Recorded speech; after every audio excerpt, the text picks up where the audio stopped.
Karibu tena kwenye CSD, Christian Sex Department, darasa pekee lililokusudia kukujuza kwa kina kuhusu tendo lenye picha na mpango wa Mungu kwa mwanadamu, yaani kuhusu seksi, kuhusu kujamiana, kuhusu tendo la ndoa au kukutana kimwili kama inavyojulikana na kufahamika na watu wengi. Pekee hii ni sehemu ya pili, na katika sehemu ya pili ya mafundisho haya kuhusu seksi nimekusudia kukujuza mambo makubwa manne aliyowafundisha Yesu kuhusu seksi. Ndio, mambo makubwa manne aliyowafundisha Yesu kuhusu seksi. Lakini kabla hatuja kwenda katika kiini ama shabaha kubwa ya ujumbe huu wa leo au sehemu ya pili ya mafundisho haya, ninatamani kukujuza dhamira kuu ya ujumbe huu au sehemu hii ya pili ya mfululizo mzuri wa mafundisho haya ya neno la Mungu. Moja, sehemu hii inakusudia kuendelea kutazamisha mpango wa Mungu kuhusu ndoa.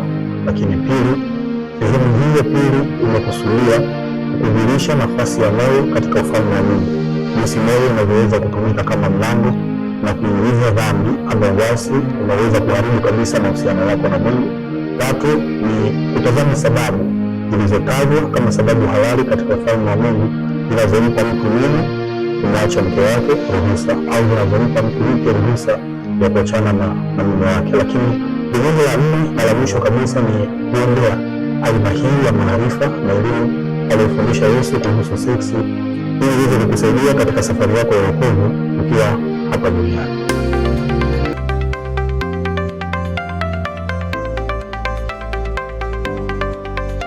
Ikiwa Kristo hana alichoacha kufundisha wakati wa huduma yake akiwa hapa duniani, vipi kuhusu seksi? Je, Yesu alifundisha nini kuhusu seksi?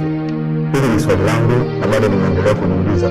Ikiwa mafundisho ya Yesu yana zaidi ya miaka 2000 iliyopita nyuma, kabla ya sisi hatujazaliwa, je, katika zama hizi au katika karne hii na muda huu tulionao, alichofundisha Yesu kuhusu seksi inajibu maswali na uhitaji wetu wote tulionao tunaohitaji kufahamu kuhusu mambo ya kujamiana, kukutana kimwili au tendo la ndoa?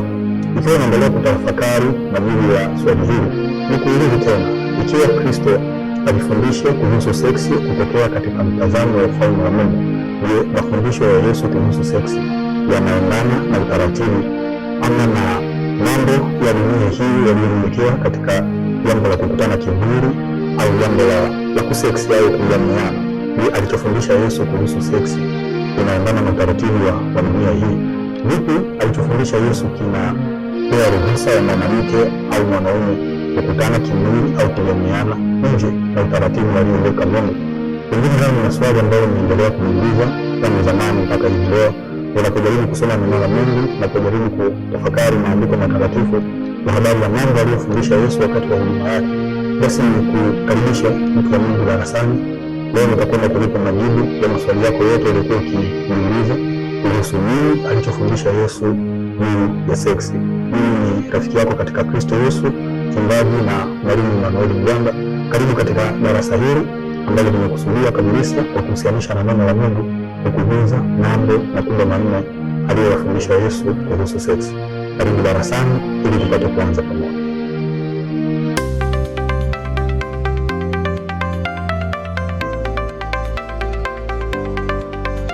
Jambo la kwanza aliyofundisha Yesu kuhusu seksi ni hili: uzinzi huanzia moyoni. Jambo la kwanza aliyofundisha Yesu kuhusu seksi ni hili: uzinzi huanzia moyoni. Na unaposoma neno la Mungu utabaini ya kuwa kitendo cha mwanaume kukutana kimwili na mwanamke au kitendo cha mwanamke kukutana kimwili na mwanaume kabla ya wakati aliyoamua Mungu, kitendo hichi hujulikana kama uzinzi. Ukisoma kile kitabu cha Kutoka ile sura ya 20 mstari wa 4, unakutana na moja kati ya amri ambayo Mungu aliwapa wana wa Israeli ya kwamba usizini. Ukisoma kitabu cha Kutoka ile sura ya 20 mstari wa 4, unakutana na moja kati ya zuio au katazo alilowapa wana wa Israeli Mungu ya kuwa wasifanye au wasishiriki kitendo hichi nje na utaratibu aliyowapa.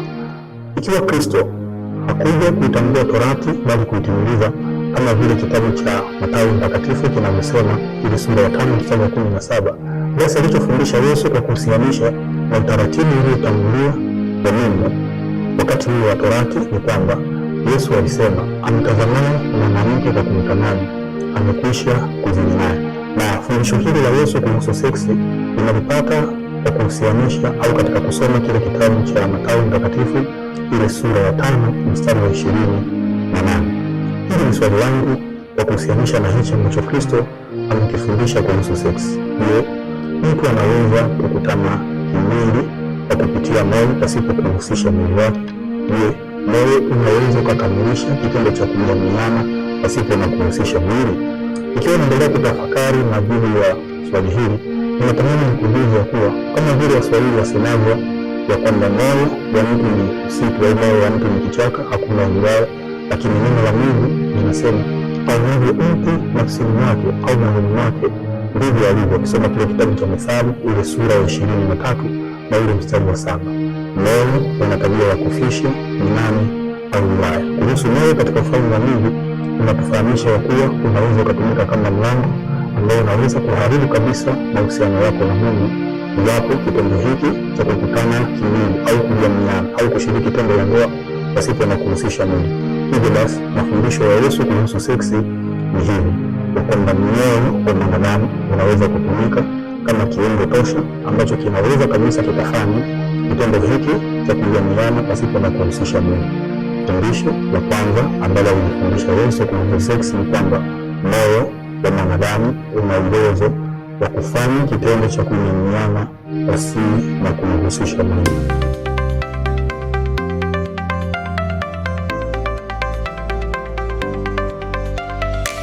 Jambo la pili alilofundisha Yesu kuhusu seksi ni hili: sababu za kuachana na tafsiri ya tendo la ndoa. Sababu za kuachana na tafsiri ya tendo la ndoa. Hili ni jambo la pili alilofundisha Yesu kuhusu seksi, na tunalipata jambo hili katika kile kitabu cha Mathayo Mtakatifu ile sura ya 19 ule mstari wa 8 na 9. Tunaweza kuona ya kuwa zipo sababu kuu mbili katika ufalme wa Mungu zinazohalalisha kabisa mtumike na mume kuachana, na sababu hizo ni kifo pamoja na uasherati. Sasa iwapo sababu hizi mbili hazitazingatiwa kama kigezo cha msingi kinachompa mtu mke ruhusa ya kuachana na mume wake au mtu mume kumwacha mke wake, basi kwa mujibu wa mafundisho aliyofundisha Yesu kwa kuhusianisha na seksi ni kwamba iwapo kigezo kisicho sahihi kitatumika kama sababu ya mtu mume na mke kuachana, basi tendo hilo la kuachana linaweza likabadili jina, maana na tafsiri ya tendo la ndoa. Tendo hilo linaweza likabadilika maana, jina pamoja na tafsiri. Iko hivi katika ufalme wa Mungu, iwapo mwanamke aliyeachwa na mume wake basi na kuzingatia pengine sababu ya uasherati, basi mwanamume atakayemtwaa huyu mke na kumchukua kama kuwa mke wake, basi watakapokutana kimwili, ile tendo haliwi tena takatifu, bali kuhesabika kama uzinzi. Sasa ili kuelewa vyema sababu hii au mafundisho haya ya Kristo kuhusu seksi, fikiri kuhusu aina hii ya watu, yaani fikiri kuhusu mtalii, fikiri kuhusu mkimbizi, fikiri kuhusu raia halali. Kwa mfano, mtu anaitwa mtalii anapoingia katika nchi fulani kwa kufuata taratibu ya kisheria uliowekwa katika nchi, lakini mtu anaweza akaitwa mhamiaji haramu iwapo tu hatafuata vigezo na taratibu za kisheria zilizowekwa katika nchi. Fikiri pia kuhusu mkimbizi na raia halali. Mkimbizi yeye akaingia katika nchi isiyo yake kwa kufuata masharti ya vigezo vilivyowekwa katika nchi, lakini pia mkimbizi anaweza akaingia katika nchi pasina kufuata utaratibu wa kisheria. Lakini kabla hajaitwa mkimbizi, mtu huyu alikuwa raia halali katika nchi fulani. Hivyo pia tendo la ndoa ni tendo takatifu ambalo aliamuru Mungu na kumpa mwanadamu, lakini tendo hili linaweza likabadilika jina kutoka kuwa kitu kitakatifu hadi kuwa kitu cha dhambi. Tendo hili linaweza likabadili jina kutoka kuwa tendo la baraka hadi kuwa tendo la laana. Linaweza likabadili jina kutoka kuwa tendo la nuru hadi kuwa tendo la giza. Ni hivyo pia Kristo anasema ya kuwa tendo la ndoa linaweza likabadili jina, linaweza likabadili maana na tafsiri iwapo mtu mke na mtu mume wataachana au watatengana pasi na kuzingatia sababu zilizoainishwa katika ufalme wa Mungu. Tendo la ndoa linaweza likawa uzinzi iwapo mwanamke ataenda kuolewa na mwanaume mwingine pasi pengine na sababu ya uasherati kama kigezo cha kuachana na mume wake.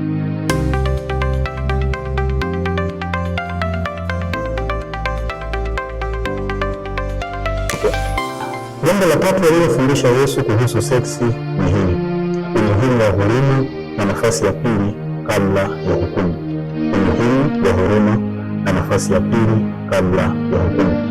Ikumbukwe ya kuwa kipindi cha Torati kabla ya ujio wa Kristo, ukisoma kile kitabu cha Kumbukumbu la Torati ile sura ya 22 mstari wa 22, kitabu hichi kinathibitisha ya kuwa ilikuwako amri na maagizo ya kwamba mwanamke au mwanaume atakayeshikwa katika ulevi ama uzinzi, mtu atakayekamatwa akifanya jambo hili la kujamiana au kukutana kimwili au tendo la ndoa pasina utaratibu uliowekwa katika ufalme wa Mungu, basi mtu huyo alikuwa na hukumu ya kupigwa kwa mawe hadi kufa. Sasa ukumbuke ya kuwa ikiwa Kristo hakuja kuitambua Torati bali kuitimiliza, Injili ile ya Yohana Mtakatifu ile sura ya 8 ile mstari wa kwanza hadi 11, Injili ya Yohana ile sura ya 8 ile mstari wa kwanza hadi mstari wa 11, andiko hili linaeleza habari ya kisa cha mwanamke aliyekamatwa uzinzi ama ulevi, na mwanamke huyu aliletwa kwa Yesu ili aone kwamba Yesu atamhukumu kitu gani. Waliomkamata binti huyu na kumleta kwa Yesu walitamani kujua kwamba Yesu atahukumu nini kwa sababu ya tukio lile la kukamatwa katika mambo ya uasherati.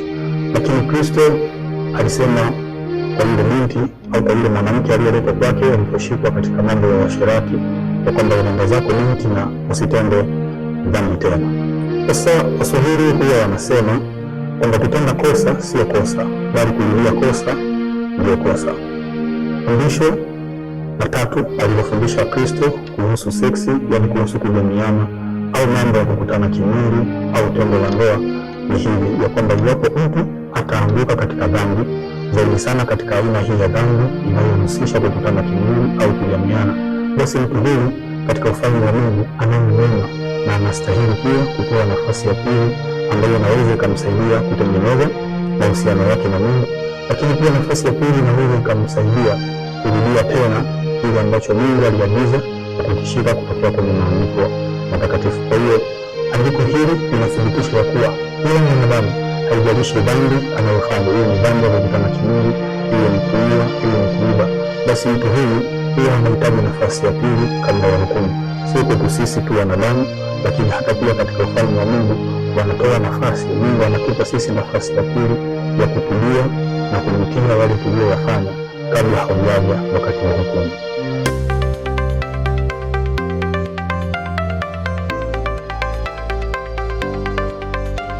Jambo la nne na la mwisho alilofundisha Yesu kuhusu seksi ni hili: muda sahihi wa kukutana kimwili. Muda sahihi wa kukutana kimwili. Hili ni jambo la nne na la mwisho alilofundisha Yesu kuhusu seksi. Ni kweli usiweza kubadilika ya kuwa katika ufalme wa Mungu ndoa huundwa na watu wawili wenye jinsia mbili tofauti, yaani mtu mke na mtu mume. Wawili hawa wanapoungwa katika ndoa takatifu, basi hufanyika kuwa mwili mmoja. Ndoa ni agano kiroho. Ikiwa ndoa ni agano la kiroho, basi Kristo katika ile Injili ya Mathayo Mtakatifu ile sura ya 19 ile mstari wa 5 hadi ile mstari wa 6, Kristo anarudia maneno yaliyoandikwa katika kitabu cha Mwanzo sura ya 2 mstari wa 24 hadi ile mstari wa 25, na kwamba Mungu tangu asili alipomuumba mtu mume na mtu mke, yaani mwanadamu wa kiume na mwanadamu wa kike, mpango wake ulikuwa ni kuwaunga wawili hawa kuwa mwili mmoja. Ikiwa Kristo anathibitisha kuwa mpango wa Mungu tangu asili au tangu mwanzo ilikuwa ni watu wawili, yaani mtu mke na mtu mume, wafanye kuwa mwili mmoja, basi na swali hili tunalojiuliza, Kristo alifundisha nini kuhusu seksi? Basi maandiko haya matakatifu yanathibitisha ya kuwa tangu mwanzo Mungu alipomuumba mwanadamu, yaani mtu mke na mtu mume, alipowapa ndoa takatifu au alipowaunga katika ndoa takatifu, basi Kristo anaendelea kuthibitishia ya kuwa ndani ya ndoa au wakati wa ndoa ndio wakati sahihi ambao katika ufalme wa Mungu ndio wakati ulioamriwa au ndio muda uliopewa kibali cha watu wawili, yaani mtu mke na mtu mume, kuanza kushiriki tendo la ndoa, kuanza kukutana kimwili au kujamiana. Basi hili ni jambo la nne na la mwisho alilofundisha Yesu kuhusu seksi kwa mujibu wa maandiko matakatifu.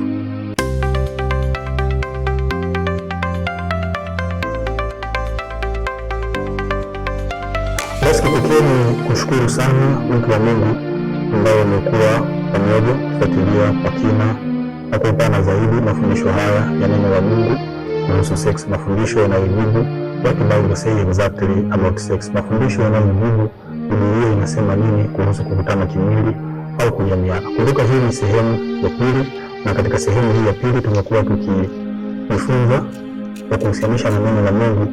Kristo alifundisha nini kuhusu sex? Yaani Yesu alifundisha nini kuhusu sex? Ikiwa kuna maoni, ikiwa una ushauri, ikiwa kuna jambo lolote ambalo unatamani tuendelee kujifunza kupitia channel hii au kupitia sehemu hii ambayo umekuwa ukisikia ujumbe huu wa neno la Mungu, basi niandikie katika komenti hapo chini, na Mungu akubariki sana. Mimi ni rafiki yako katika Kristo Yesu, mchungaji na mwalimu Emmanuel Mganga. Asante kwa kuendelea kwa pamoja na mimi. Kwa pamoja na mimi katika mitandao ya kijamii Facebook, X, Twitter, Instagram pamoja na TikTok. Amani ya Bwana iwe pamoja nawe mpaka muda na wasaa mwingine.